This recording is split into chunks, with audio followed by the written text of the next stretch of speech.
సాయుధ పోరాట యోధుడు ప్రముఖ కవి సాహితీవేత్త దాశరథి కృష్ణమాచార్యుల శత జయంతి ఉత్సవాలను 22న మహబూబానగర్లో మహబూబాబాద్లో వైభవంగా నిర్వహిస్తామని ఎమ్మెల్సీ రవీంద్రరావు చెప్పారు. కవులు, కళాకారులు, సాహితీవేత్తలు, ప్రజలు అధిక సంఖ్యలో పాల్గొని ఈ ఉత్సవాలను విజయవంతం చేయాలని ఎమ్మెల్సీ పిలుపునిచ్చారు.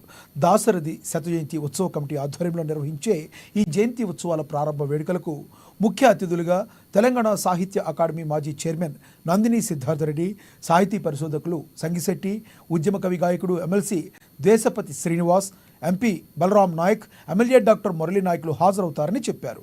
రాష్ట్ర స్థాయిలో నిర్వహించే కవి చర్చా గోష్ఠిలో కవులు, సాహితీవేత్తలు పాల్గొని దాశరథిని స్మరించుకోవాలని రవీంద్రరావు కోరారు.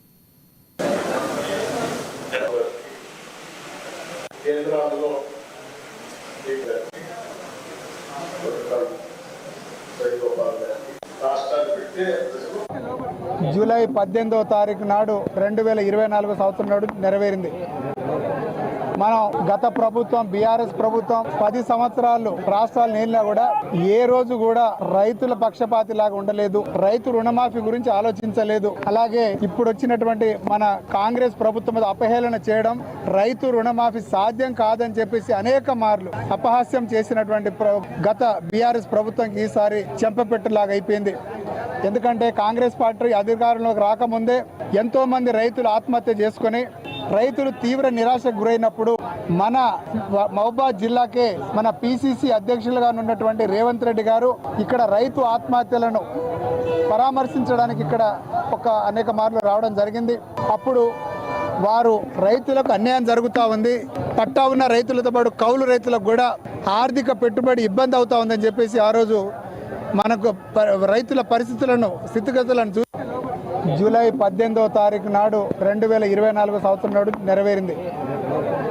మనం గత ప్రభుత్వం బీఆర్ఎస్ ప్రభుత్వం 10 సంవత్సరాలు రాష్ట్రాలు నేలినా కూడా ఏ రోజు కూడా రైతుల పక్షపాతిలాగా ఉండలేదు, రైతు రుణమాఫీ గురించి ఆలోచించలేదు. అలాగే ఇప్పుడు వచ్చినటువంటి మన కాంగ్రెస్ ప్రభుత్వం మీద అపహేళన చేయడం, రైతు రుణమాఫీ సాధ్యం కాదని చెప్పేసి అనేక మార్లు అపహాస్యం చేసినటువంటి గత బీఆర్ఎస్ ప్రభుత్వం ఈసారి చెంపపెట్టులాగా అయిపోయింది. ఎందుకంటే కాంగ్రెస్ పార్టీ అధికారంలోకి రాకముందే ఎంతో మంది రైతులు ఆత్మహత్య చేసుకుని రైతులు తీవ్ర నిరాశకు గురైనప్పుడు మన మహబూబాబాద్ జిల్లాకే మన పిసిసి అధ్యక్షులుగా ఉన్నటువంటి రేవంత్ రెడ్డి గారు ఇక్కడ రైతు ఆత్మహత్యలను పరామర్శించడానికి ఇక్కడ అనేక మార్లు రావడం జరిగింది. అప్పుడు వారు రైతులకు అన్యాయం జరుగుతూ ఉంది, పట్టా ఉన్న రైతులతో పాటు కౌలు రైతులకు కూడా ఆర్థిక పెట్టుబడి ఇబ్బంది అవుతా ఉందని చెప్పేసి ఆ రోజు మనకు రైతుల స్థితిగతులను